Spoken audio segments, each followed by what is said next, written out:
আসসালামু আলাইকুম প্রিয় দর্শক, অন্য মঞ্চের আলাপচারিতায় আপনাদের সকলকে স্বাগত জানাচ্ছি। উপদেষ্টাদের জরুরি একটা বৈঠক হয়েছে। উপদেষ্টাদের নিয়ে প্রায় 4 ঘন্টা অনির্ধারিত একটা বৈঠক তিনি সেখানে করেন। সারা বাংলাদেশে আলোচিত ঘটনা হচ্ছে আমাদের প্রধান উপদেষ্টা ডক্টর মোহাম্মদ ইউনূসের পদত্যাগ। ভারত একটা বড় ধরনের ভূমিকা এখানে নিতে চাইবে, আর নিষিদ্ধ ঘোষণা করা বাংলাদেশ আওয়ামী লীগ তারাও কিন্তু এই পরিস্থিতিকে কাজে লাগাবে। এটার নামই হচ্ছে রাজনীতি। আর এই পদত্যাগের ফলে সবচেয়ে বেশি ক্ষতিগ্রস্ত হবে বাংলাদেশ এনসিপি, জাতীয় নাগরিক পার্টি হিসেবে যারা নিজেদের এই দলটিকে তৈরি করেছেন এনসিপি, এবং এই কয়েকজন সমন্বয়ক, তাদের প্রথম সারির বেশ কিছু নেতাকর্মীরাও মানে দেশের মধ্যে কোন পরিস্থিতিতে পড়বে বুঝতেই পারছেন। আর যার কারণে অনেকটা ভয় পেয়ে গেছেন এনসিপি সহ অন্যান্য যারা ডক্টর ইউনূসের একদম প্রধান সারির যারা পৃষ্ঠপোষক আছেন অথবা তাকে যারা নিয়োগ দিয়েছেন। আর ডক্টর ইউনূস পদত্যাগ করবেন, এরপরেই বিষয়টা নিয়ে আপনার ডালপালা মেলে নানান কারণ। আমরা যে তিনি কি বক্তব্য দিয়েছেন, উপদেষ্টাদের জরুরি একটা বৈঠক হয়েছে বেলা 11টায় তেজগাঁওয়ে প্রধান উপদেষ্টার কার্যালয়ে উপদেষ্টা পরিষদের নির্ধারিত বৈঠকে ডক্টর ইউনূসের পদত্যাগের প্রসঙ্গ উঠে আসে। প্রথমে 1 ঘন্টা নিয়মিত উপদেষ্টা পরিষদের নির্ধারিত বৈঠক হয়, এরপর সচিবরা বেরিয়ে যান। উপদেষ্টাদের নিয়ে প্রায় 4 ঘন্টা অনির্ধারিত একটা বৈঠক তিনি সেখানে করেন। আলোচনার মূল বিষয়গুলো যেগুলো ছিল যে উপদেষ্টা পরিষদের এই বৈঠকে হতাশা ব্যক্ত করে ডক্টর ইউনূস বলছেন, গণঅভ্যুত্থানের পর শিক্ষার্থী এবং রাজনৈতিক দলের অনুরোধে তিনি দায়িত্ব নিয়েছেন, এখন অস্থিরতা তৈরি করছে, মানুষের আশা পূরণ করতে দিচ্ছে না, জনদুর্ভোগ তৈরি করছে, যে কোনো ইস্যুতেই রাস্তা অবরোধ করছে। দুজন উপদেষ্টা জানান, প্রধান উপদেষ্টা বলছেন রাজনৈতিক দল সহ কেউ সরকারকে প্রতিশ্রুত সহযোগিতা করছে না, এভাবে দায়িত্ব পালন করা সম্ভব না। নির্বাচন নিয়ে চাপ তৈরি করা হয়েছে, বিদ্যমান পরিস্থিতিতে সুষ্ঠু নির্বাচনের সম্ভাবনা ক্ষীণ, মানে একদম অল্প। নিয়ন্ত্রিত নির্বাচন হবে, এর দায় তিনি নিতে চান না। আর বিতর্কিত নির্বাচন হলে তার যে আন্তর্জাতিক ভাবমূর্তি নোবেল জয়ী হিসাবে সেইটা ক্ষুণ্ণ হবে, আর এই দায় তিনি নিতে চান না। এই সরকারের অধীনে জাতীয় নির্বাচন কতটা সুষ্ঠু হবে এই প্রশ্ন কিন্তু তুলে ফেলেছে বিএনপি। যে অপরদিকে আন্দোলনের মাধ্যমে গড়ে ওঠা এই সরকারের সময় সবাই ভাবছে যে রাজপথ অবরোধ না করলে কোনো ফল পাওয়া যায় না। আবার একটা নির্দেশনা থাকার পরেও তারপরেও এনসিপি সরকারের প্রধান পৃষ্ঠপোষককারী দল, তারা নিজেরাই যখন আইন ভেঙে যমুনার সামনে উপস্থিত হয়, তখন স্বাভাবিকভাবে অন্যান্য রাজনৈতিক দলগুলো তো এরকম নানান জিনিস ডক্টর মোহাম্মদ ইউনূস তিনি ক্ষমতায় বসার পর থেকে ছোটখাটো অনেক কিছুকে তিনি হয়তো বুঝতে পারেননি, অথবা এনসিপির প্রতি ওনার ভালোবাসাটা অন্য জায়গায় ছিল। ইভেন তিনি যখন নিজের মুখ থেকে বারবার বলেন যে এনসিপি তৈরির পিছনে বা এনসিপিদেরকে তিনি উদ্বুদ্ধ করেছেন রাজনৈতিক দল করতে, তারা বলছে তারা পাশ করবে না, তিনি বলছেন তোমরা নামো। তো সেখান থেকে যে কোনো রাজনৈতিক দল যারা ক্ষমতার দিকে ধাবিত হবে, তারা এই সরকারের প্রতি অনাস্থা প্রকাশ করবে, এটা যে কোনো কেউই হবে। ইসির প্রতি অনাস্থা তৈরি হয়ে যায় এনসিপির। ইসিকে মানে কি বলা হয় যে ইয়া করার জন্য, কি বলা হয় যে আপনার মানে বিক্ষোভ করার জন্য সেখানের গেটের মধ্যে ঢুকার চেষ্টা করা হয়। তাহলে বুঝতে হবে ডক্টর মোহাম্মদ ইউনূস ওনার যে শিষ্যরা আছেন এনসিপি, উনি তাদেরকে বা কতটুকু কন্ট্রোল করতে পারছেন, যার কারণে রাস্তা রাস্তা অবরোধ হচ্ছে।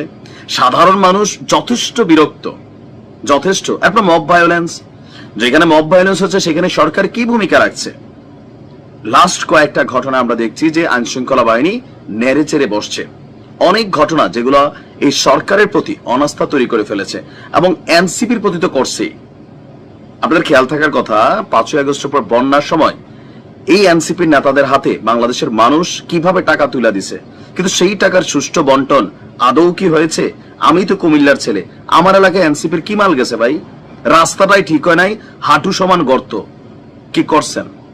তো সবকিছু মিলিয়ে ডক্টর মোহাম্মদ ইউনূস নিজেও অনেক কিছুর জন্য দায়ী, আবার এনসিপি অনেক কিছুর জন্য দায়ী, বিএনপিও অনেক কিছুর জন্য দায়ী। আর এই মুহূর্তে আসলেই সুষ্ঠু নির্বাচন করা ডক্টর মোহাম্মদ ইউনূসের সরকারের পক্ষে সম্ভব না, এটা কিন্তু সত্যি। বিতর্কিত হবে, যেখানে তিনি বলছেন সারা পৃথিবী তাকাই থাকবে তিনি একটা নির্বাচন দিবেন, এরকম নানান টেনশন, স্ট্রেস, তারপর ওনার প্রতি যে বাংলাদেশের মানুষের একটা গণ ভালোবাসা ছিল, সেটা আস্তে আস্তে কোন লেভেলে চলে আসছে। খালি ওনাকে নিয়ে মানুষ হয়তো বাজে শব্দ ব্যবহার করে না, কিন্তু কাছাকাছি লেভেলে করে যে আপনি নন্দিত নিন্দিত হইয়েন না, পরবর্তী সময় কিন্তু পালাবার রাস্তা পাবেন না, মানে একটু সম্মান দিয়া পরে ঘুরে পেছে অনেকগুলা কথা কিন্তু ওনাকে বলে। বোঝে না এমনি উনি সারা পৃথিবীতে মানে ভাইজা খাইছে, নোবেল পাইছে, সবই বুঝেন তিনি। এনসিপি অবাধ্য, ওনার বাকিরাও অবাধ্য। আর এখানে বাধ্য কেন হবে? যার যার ধান্দায় সে ব্যস্ত। এনসিপির ধান্দায় ব্যস্ত, দেশ গঠনে কারো সময় নাই। বিএনপির ধান্দায় ব্যস্ত। ডক্টর ইউনূসও নিজের গ্রামীণ ব্যাংক, নিজের এনবিআর এর মামলা, তারপর হচ্ছেন যে সেই 616 কোটি টাকা, ইউনিভার্সিটির একটা লাইসেন্স, অনেক কিছু তিনিও তো আলহামদুলিল্লাহ মোটামুটি অনেক নিজের গুলো তিনি পাইছেন। এটা কিন্তু বাস্তব ভাই, এগুলা শুনতে যেমনই লাগুক। দেশের মানুষ কি পাইছে? এরপরে যে গত কয়েক মাসে বেকারত্ব, এই যে স্ট্রেস, এটা তিনি পাচ্ছেন, সামনে আসার আলো দেখতে পাচ্ছেন না। সেই জায়গা থেকে তিনি ভাবছেন যে বাবা মান সম্মানটা থাকতে আমি সরে যাই। একটা নির্বাচন সুন্দর পদ্ধতিতে উনি দিয়ে হস্তান্তর করে যাবেন। মাঝপথে সরে গেলে এটা তো হলো না, এটারও তিনি দায় এড়াতে পারবেন না। ভালো থাকুন। ভারত কেন বাংলাদেশ আওয়ামী লীগকে বাংলাদেশের ক্ষমতায় দেখতে চায়? ভারত কেন ক্ষমতায় না থাকলেও বাংলাদেশ আওয়ামী লীগ যেন বাংলাদেশে একটি শক্তিশালী বিরোধী দল হিসেবে দেখতে চায়? এই দেখতে চাওয়ার পিছনের কারণটি এবং বাংলাদেশে এক শ্রেণীর মানুষ ভারতকে কেন বিরোধিতা করে? 1971 সালে বাংলাদেশ স্বাধীন হওয়ার পর থেকে আজকে পর্যন্ত এই ভারত বিরোধীরা যে প্রপাগান্ডা চালিয়েছে, সেই প্রপাগান্ডার কোনোটা বিষয় বাংলাদেশে কখনো সত্য প্রমাণিত হয়েছে কিনা, এই বিষয়গুলা একটু অ্যাডভান্স মানে অ্যানালাইটিক্যাল যেসব মানুষ যারা এই ভারতবর্ষে বসবাস করেন, এই ভারতীয় উপমহাদেশে বসবাস করেন, যারা বাংলা ভাষাভাষী, যারা মুসলিম, হিন্দু, বৌদ্ধ, খ্রিস্টান অথবা অন্য কোনো ধর্মের অনুসারী, তাদের কিন্তু এই বিষয়টি একটু ভালোভাবে দেখা দরকার।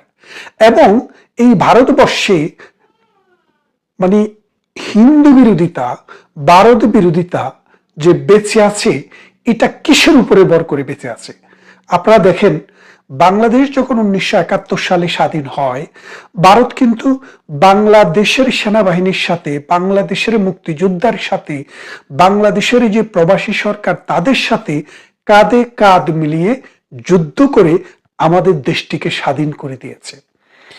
আমরা জানি ইরাকে অথবা অন্য কোনো দেশে যেখানে আমেরিকা যুদ্ধ করেছে, অথবা দ্বিতীয় বিশ্বযুদ্ধের সময়ে জাপানের বিরুদ্ধে এবং জার্মানির বিরুদ্ধে, ইতালির বিরুদ্ধে যে মিত্র বাহিনীর সৈনিকেরা জয়লাভ করেছে, তার 50 বছর পর্যন্ত এই মিত্র বাহিনীকে সেই দায় শোধ করতে হয়েছিল জাপানকে, জার্মানিকে এবং ইতালিকে। তাহলে বাংলাদেশকে যে স্বাধীন করে দেওয়ার ক্ষেত্রে একটা বড় ভূমিকা রেখেছিল ভারত। ভারত কি বাংলাদেশের কাছ থেকে কোন রকম অর্থনৈতিক সহযোগিতা নিয়েছিল কিনা? অর্থাৎ ভারতীয় বাহিনী বাংলাদেশে যুদ্ধ করার সময় তার বাহিনীর যে অনেক সৈনিক মারা গিয়েছে, কেউ বলেন 1500, কেউ বলেন 2000, কেউ বলেন 20,000, আমরা সঠিক সংখ্যাটি জানি না। তবে সর্বনিম্ন যে সংখ্যাটি আছে সেটিও 2000-এর উপরে। এই যে 2000-এর উপরে ভারতীয় সৈন্য বাংলাদেশের স্বাধীন দেশকে স্বাধীনতা করে দেওয়ার জন্য, স্বাধীন করার জন্য যে জীবন দিয়ে গেলেন, সেই স্বাধীন করা দেশ ভারতকে কি কোনো পেমেন্ট দিয়েছিল? ভারত কি এর বিনিময়ে বাংলাদেশের কাছ থেকে কোনো অর্থ পেয়েছিল, সোনাদানা পেয়েছিল, নাকি অন্য কোনো কিছু পেয়েছিল? পায়নি। কেন পায়নি? কারণ ভারত তো বিনিময়ের জন্য বাংলাদেশে আসেনি, বিনিময়ের জন্য মানুষ ট্রেড করে, ভারত ট্রেড করতে আসেনি। ভারত বন্ধুত্বের টানে, ভালোবাসার টানে বাংলার মানুষকে ভালোবেসে এসেছিল এবং ভারত চেয়েছিল যে এই বাংলা হবে একটি গণতান্ত্রিক রাষ্ট্র, একটি অসাম্প্রদায়িক রাষ্ট্র। যেই অসাম্প্রদায়িক চেতনা, যেই গণতান্ত্রিক চেতনা ভারতের জন্মের প্রথম দিন থেকেই ভারতবর্ষে আছে, কিন্তু পাকিস্তান নামক যে রাষ্ট্রটি জন্ম হয়েছে সেখানে কখনো ছিল না, এখনো নেই। তাহলে দেখেন, ভারত বাংলাদেশে স্বাধীনতা যুদ্ধে অংশগ্রহণ করলো, 1 কোটি শরণার্থীকে নিজের দেশে আশ্রয় দিয়ে খাওয়ালো, বাসস্থান দিল, চিকিৎসা করালো, বাচ্চাদেরকে স্কুলে যাওয়ার ব্যবস্থা দিল। দেশ স্বাধীন হওয়ার পর তাদেরকে আবার এই বাংলাদেশে ফিরিয়ে দিল, কিন্তু তার বিনিময়ে তারা কিছুই পেল না। বাংলাদেশের মুক্তিবাহিনী ভারতে ট্রেনিং নিল, ভারত তাদেরকে খাবারের ব্যবস্থা করলো। এই যে সেনাবাহিনী বা মুক্তিবাহিনী যারা উর্দি পড়তো, সেই উর্দিটাও ভারত দিয়েছিল। যে রাইফেল ছিল, এই রাইফেলটিও ভারত দিয়েছিল। মেশিন গান, স্টেন গান, শর্ট গান, যেই সব কামান, মোটর শেল যা কিছু এসছে সব কিন্তু ভারতের প্রতিরক্ষা মন্ত্রণালয় থেকে যে বরাদ্দ ছিল তাই দিয়েই কিন্তু বাংলাদেশ যুদ্ধ করেছে। অথচ আমাদের মধ্যে এমন নিমক হারাম মানুষ এই বাংলাদেশেও জন্মাইছে যারা ভারতের বিরুদ্ধে নিন্দা প্রস্তাব দেয়, মিথ্যা কথা বলে, প্রপাগান্ডা চালায়। অথচ আমরা জানি যে আমরা ছোটবেলায় যখন বঙ্গবন্ধুকে হত্যা করা হয় 1975 সালে, তারপরে আমরা শুনলাম কি, মানে বিএনপির পুরা জামানা, এরশাদের পুরা জামানায় আমরা শুনতাম যে ভারতের সাথে একটা গোলামি চুক্তি হয়েছে। যেই গোলামি চুক্তিটি হচ্ছে, ভারত পৃথিবীর কোনো দেশের সাথে, কোনো রাষ্ট্রের সাথে, কোনো প্রতিষ্ঠানের সাথে চুক্তি করতে হলে ভারতকে জানাতে হবে, এবং ভারত ভারতের অনুমোদন ছাড়া বাংলাদেশ দেশের বাইরে কোনো কিছু করতে পারবে না। বাংলাদেশের সেনাবাহিনী থাকবে না, বাংলাদেশে কোনো আর্মি থাকবে না, এরকম মিথ্যাকার অনেক কথা আমরা শুনেছি। কিন্তু এগুলো যে মিথ্যা কথা, পরবর্তী যুগে এসে আমাদের প্রজন্ম সেটা জানলো। দেখেন, পৃথিবীতে যেই কোনো দেশ যখন সেনাবাহিনী দিয়ে, শক্তি দিয়ে স্বাধীন করে দেয়, সেই দেশের সেনাবাহিনী অন্তত 5 বছর সেখানে থাকে।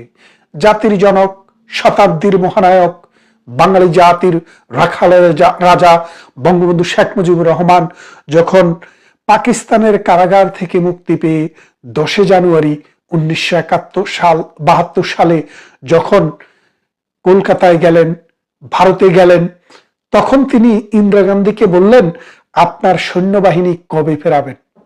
আমি চাই আপনি 26শে মার্চ, আমাদের যেটি স্বাধীনতা দিবস 1972 সাল, সেই দিবসের আগেই ফিরিয়ে নেন। এবং ইন্দিরা গান্ধী কোনো বিলম্ব না করে, কোনো বনিতা না করে 1972 সালের 26শে মার্চের ভিতরে সমস্ত সেনাবাহিনীকে ফিরিয়ে নিয়েছে। দেখেন, যেই বাংলাদেশের স্বাধীনতার জন্য মিসেস শ্রীমতী ইন্দিরা গান্ধী পৃথিবীর দ্বারে দ্বারে ঘুরেছে, তারা নিজেরা রাশিয়ার সাথে চুক্তি করে, মৈত্রী চুক্তি করে, রিস্ক নিয়ে বাংলাদেশকে স্বাধীনতায় সহযোগিতা করেছে। সেই বাংলাদেশের প্রধানমন্ত্রী, সেই বাংলাদেশের স্থপতি, জাতির জনক বঙ্গবন্ধু শেখ মুজিবুর রহমান ইন্ডিয়ার কাছে প্রথমেই সেনাবাহিনী ফিরিয়ে নেওয়ার দাবি জানালেন, এবং তার দাবির প্রতি সম্মান দেখিয়ে তারা সেটা করলেন। তারপরে দেখেন, বঙ্গবন্ধুকে 1975 সালে যখন হত্যা